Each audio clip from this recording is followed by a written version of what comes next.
The 1994 Zimbabwe Ariel School encounter. September 16, 1994. A bright, cloudless morning in Ruwa, Zimbabwe. At Ariel School, over 60 children are playing in an open field, their laughter echoing through the air. But in a matter of minutes, that laughter will turn into screams. Due to the young age of the witnesses and the lack of advanced local media, this rare, large-scale close encounter of the third kind remained largely unknown to the public. Even scholars with knowledge of UFOs and the paranormal often dismissed it as a case of mass hallucination among children. Fortunately, American psychologist and Pulitzer Prize winner Dr. John E. Mack interviewed the children soon after the event, leaving behind invaluable video records. Thanks to his efforts, later generations have the opportunity to reconstruct the truth behind this incident.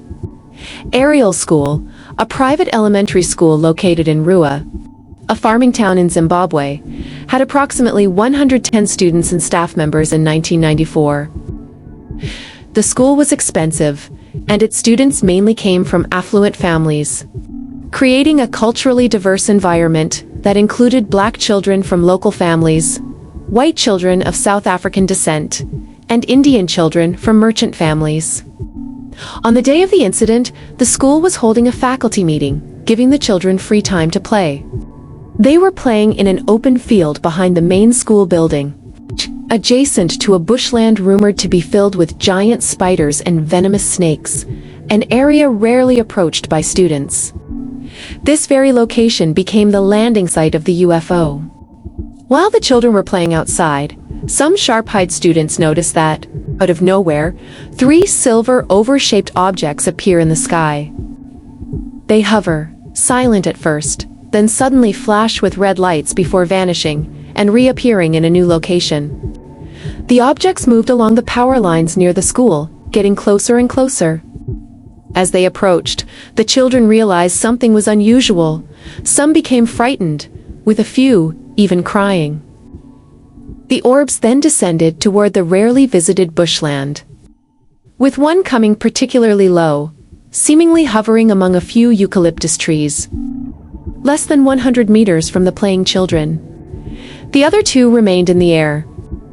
A few brave children curiously approached the landed craft. It was then that something bizarre occurred.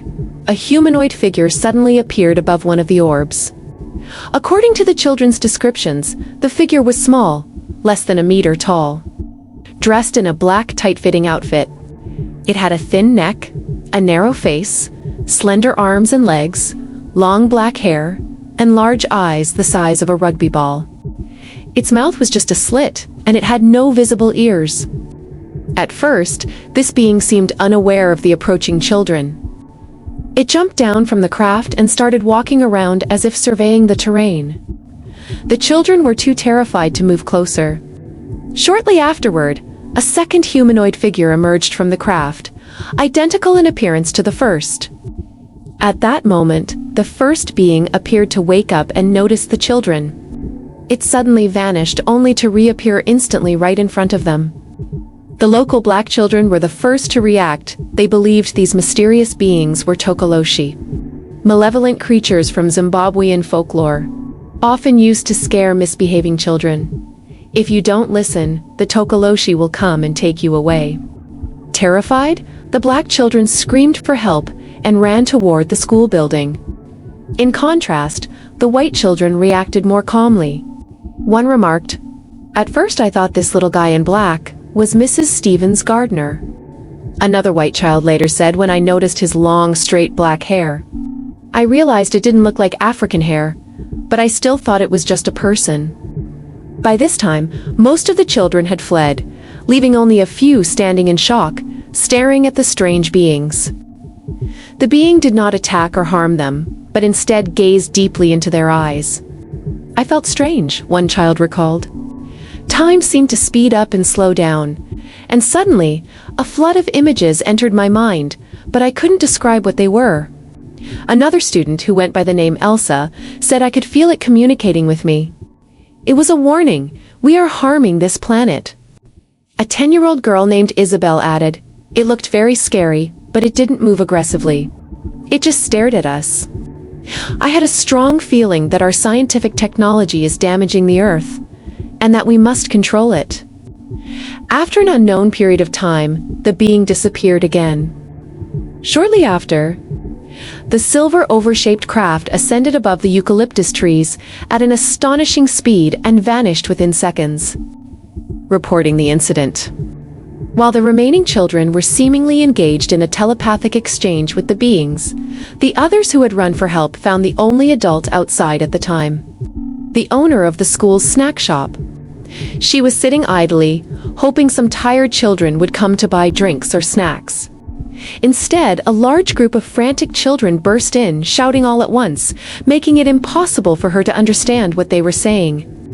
It took significant effort for the children to explain the strange sight they had just witnessed.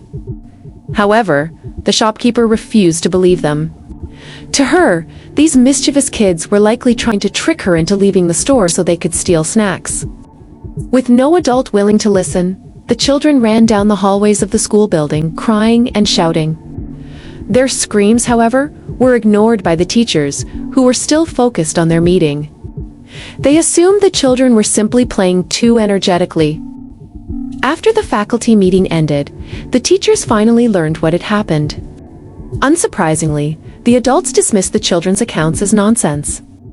A few teachers checked the area where the craft had supposedly landed, but found no visible traces. They instructed the children to stop spreading wild stories and warned them not to use UFO sightings as an excuse to play in the dangerous bushland. The drawings. However, the teachers underestimated the children's determination. After returning home, some children insisted on telling their parents about what they had seen, while others were so traumatized that they could not speak at all. Although most parents were skeptical, many contacted the school demanding an explanation. Overwhelmed by complaints, the school principal, Colin McKay, eventually invited experts and media to investigate.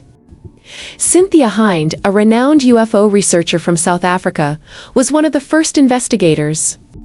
She arrived at Ariel School on September 20th with a BBC reporter and Gunter Hofer, a young UFO enthusiast with a background in electrical engineering. Gunter brought a Geiger counter, metal detector, and magnetometer in hopes of finding physical evidence of the UFOs. Following the principal's suggestion, Cynthia interviewed 12 of the older students on camera. While some minor details varied due to differences in age and background, all the children consistently described a silver oval-shaped craft landing near the eucalyptus trees. As part of her investigation, Cynthia asked the children to draw what they had seen. The result was over 40 drawings, 22 of which she selected for further examination. Many of the sketches depicted classic disc-shaped UFOs, and some more skilled artists even included windows in their drawings. Dr. John Mack's investigation. When BBC Zimbabwe broadcast the story, it caught the attention of Dr. John E. Mack in the United States. He immediately canceled all his plans and arranged to travel to Ruwa for an in-depth investigation. As a Harvard psychiatrist specializing in child psychology and trauma, Mack had been studying alien abduction cases since the 1990s. He was, therefore, one of the most qualified experts to investigate the case. In November, 2 months after the incident, he and his assistant arrived in Zimbabwe. Over several days, Dr. Mack interviewed more than 50 children, guiding them through their experiences and encouraging them to express their emotions. Many children even drew while describing the encounter, helping him visualize the event more clearly. Dr. Mack concluded, "The way they recount their experiences is identical to how I have seen trauma survivors describe their own. As a psychologist, I can tell when someone is lying or trying to convince others of something untrue." These children were struggling with doubt because most adults refused to believe them. His report, though cautious, became one of the most significant investigations into the Ariel School UFO encounter. Subscribe and hit the notification bell so you don't miss what's coming next. Share it, because some stories are meant to be discovered together. And stay curious. I'll see you in the next chapter.